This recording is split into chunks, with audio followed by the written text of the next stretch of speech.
Sabay-sabay natin alamin ang mga kaganapan na nangyayari sa ating bansa.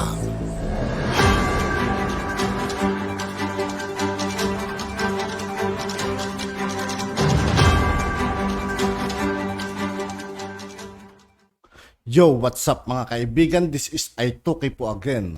Ngayon nandito ulit tayo sa channel ni Pinas News Insider. Dito ulit tayo magbibigay ng komento at reaksyon. Kaya samahan nyo ako guys. Let's go! Ngayon, viral ngayon sa mundo ng social media ang di umano'y balitang isang napakagandang balita. Pagsisikap ni Pangulong Bongbong Marcos sa pagpunta sa iba't ibang bansa. Nagbunga na dahil mismong Pangulo ng European Commission ang bumisita sa bansang Pilipinas para magbigay ng isang napakagandang balita. Tiyak na iiyak na naman ang mga anti-Marcos na may question sa pagpunta ng Pangulo sa iba't ibang bansa. Pero bago ang lahat, kung bago ka pa lamang sa aming channel, Sa lahat ng hindi po nakasubscribe mga kaibigan kay Pinas News Insider, mag-subscribe na po tayo at huwag nyo rin pong kalimutan mag-subscribe dito sa aking channel. please huwag kalimutang mag-subscribe at i-click ang notification bell para mas maging updated ka palalo sa lahat pa ng bagong video na i-upload namin. At eto na nga mga kababayan, opisyal nga ang bumisita sa Pilipinas ang presidente ng European Commission na si Ursula von der Leyen na naglalayong palakasin ang kooperasyon hindi lamang sa kalakalan at ekonomiya kundi maging sa malawak na hanay ng larangan tulad ng maritime safety at aerospace. Ito ang kauna-unahang pagbisita ng Pangulo ng European Commission, ang executive branch ng European Union sa Pilipinas sa halos 60 taon ng diplomatikong relasyon ng dalawang bansa at nangyari nga po ito sa panahon ng Administrasyong Marcos. Ang pagbisita na ito ay naglalayon din ng pagyamanin ng kooperasyon at pakikipagtulungan sa iba't ibang sektor ng mutual na interes, kabilang ang kalakalang ekonomiya, pag-unlad, maritime klima at kapaligiran, kooperasyon sa kalawakan at digital connectivity. At isa nga po sa highlight ng kaganapang ito ay ang paglagda sa isang bilateral na kasunduan sa Joint Declaration on the Green Economy Program sa pagitan ng Pilipinas at European Union na nagkakahalaga ng ₱250 bilyong. Grabe mga kaibigan, ano? ₱250 bilyon. Ang laki nun. Pagbisita na ito ng Pangulo ng European Commission ay may malaking kahalagahan sa panibagong momentum ng Europe at Pilipinas bilateral relation dahil ito ay magmamarka ng unang opisyal na pagbisita ng isang Pangulo ng European Commission sa Pilipinas dahil ang kaganapang ito ay magbibigay ng maraming magagandang oportunidad para sa mamamayang Pilipino. Samantala, hindi naman mapigilan ng marami sa ating mga kababayan na magbigay ng kanilang hinaing at komento sa mundo ng social media. At ayon pa sa kanila, siya talaga ang pinupuntahan. Wow na wow, Pangulong Bongbong Marcos. Inggit kayong mga dilawan. Bakit ayaw niyong tumigil ng kakabatikos? Dapat tumulong na lang kayo para umunlad ang bansa natin. Nakaka-proud ngayon lang nangyari. Bongbong Marcos sikat sa buong mundo at ang sambayanang Pilipino. Wow, another historical event again. Pati space cooperation, first in Asia, pag-uusapan nila. Nakakatuwa naman. Working right now na agad pati investors parating na rin. €500 billion, pati eye in the sky. Very promising. Congratulations PBBM. Wow, ngayon lang ako nakasaksi ng ganitong mga matataas na opisyal ng iba't ibang bansa. Maliban sa mga presidente, may mga hari pang bumibisita kay PBBM. Bilib talaga ako sa kakayanan ng Marcos administration. Naway matupad lahat ng kanilang mabuting plano sa bansang Pilipinas. Mabuhay ka PBBM at Euro President. End quote.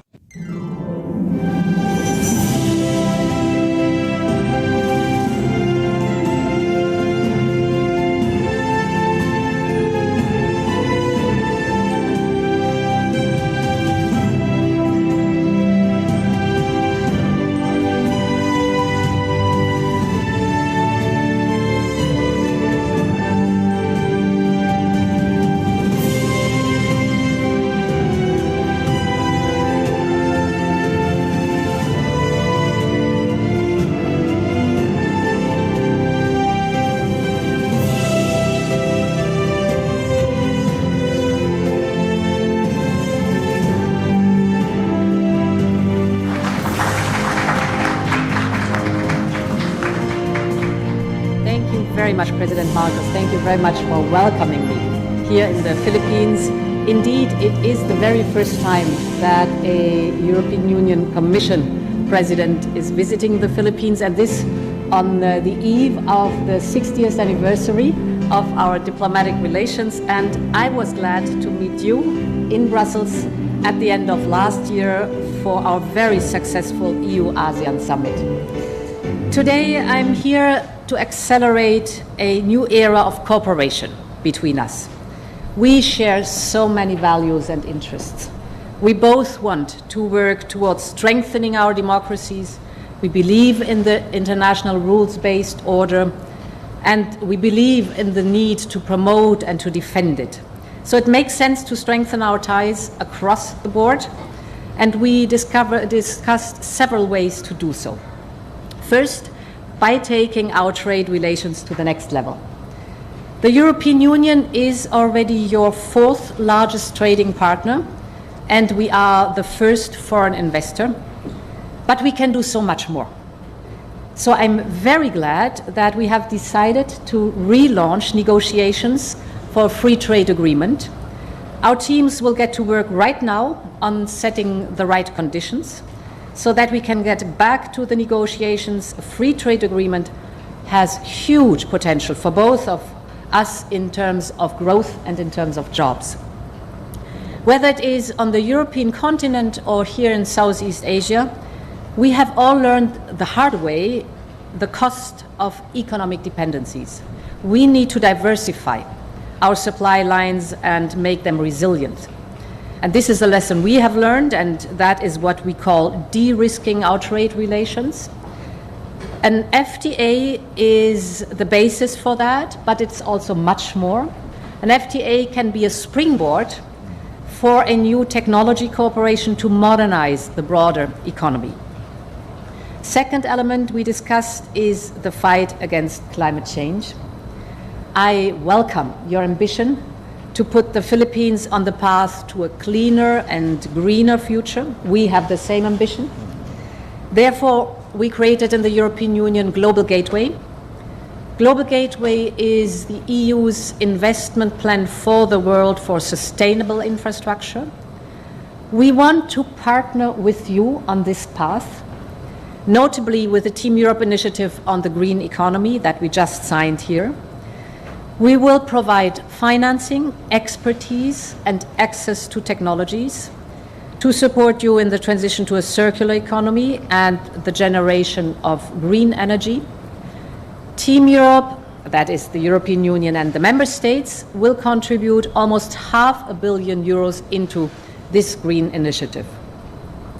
The European Union is also supporting your fight against climate change and extreme weather events with its so-called eyes in the sky.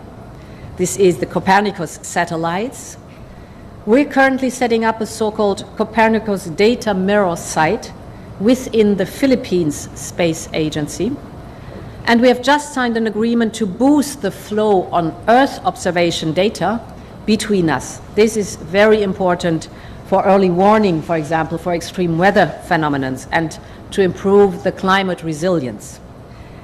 This is a first in space cooperation in Asia. My third point is on turning the Philippines into a digital hub in the region. Global Gateway will also play a crucial role here, and European companies are ready to come and invest in the Philippines. We will launch this year the digital economy package for the Philippines. That is, we will work together on fast and reliable connectivity with submarine cables, on cybersecurity training, and on deployment and development of 5G.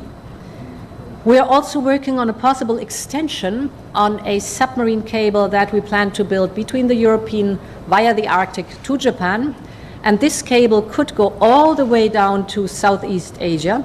And we believe that it could go via the Philippines. That would give you a strategic position on an infrastructure that could be instrumental both for your prosperity and national security. We will stay in close contact on this. My fourth point is on critical raw materials. We need them for our clean and digital future. Here too, the Philippines have a great potential, and we want to work in partnership with you. So let us start by identifying projects that we would develop your local mining industry, supporting your communities, and that contributes to a secure global supply of critical raw materials. Our existing partnerships on critical raw materials do not only invest in extraction, but across the whole value chain. We share technology and knowledge, we train the local workforce, and we empower local communities. And of course, we abide by the highest environmental standards. My final point is on cooperating on security. The global geopolitical landscape is changing. It is volatile, it is more threatening. Authoritarian leaders show that they are willing to act on their threats. Russia's war of aggression against Ukraine shakes the foundation of the international order. It is in violation of the UN Charter and the fundamental principles of international law, such as territorial integrity and sovereignty. And this is why Europe supports Ukraine's brave fight against the aggressor, because the illegal use of force cannot be tolerated, not in Ukraine, not in the Indo-Pacific. Security in Europe and security in the Indo-Pacific is indivisible. Challenges to the rules-based order in our interconnected world affect all of us. Our societies pay through higher energy bills, through higher food costs. This is why we are concerned about the rising tensions in the Indo-Pacific. The European Union has been very supportive of a free and open Indo-Pacific, because an Indo-Pacific free of the threats of coercion is key to all our stability, to our peace, and to the prosperity of our people. The European Union underlines that the 2016 award of the Arbitral Tribunal on the South China Sea is legally binding, and that it provides the basis for peaceful resolving disputes between the parties. We are ready to strengthen the cooperation with the Philippines on maritime security in the region by sharing information, conducting threat assessment, and building the capacity of your National Coast Watch Center and your Coast Guard. To conclude, we have a broad roadmap to bring our partnership to the next level. Let's use the great momentum we have in our relationship, and many thanks for hosting me here. Thank you.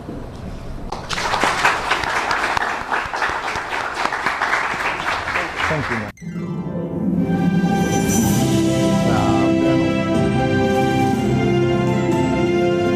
Ang galing ng Pangulo natin, mga kaibigan.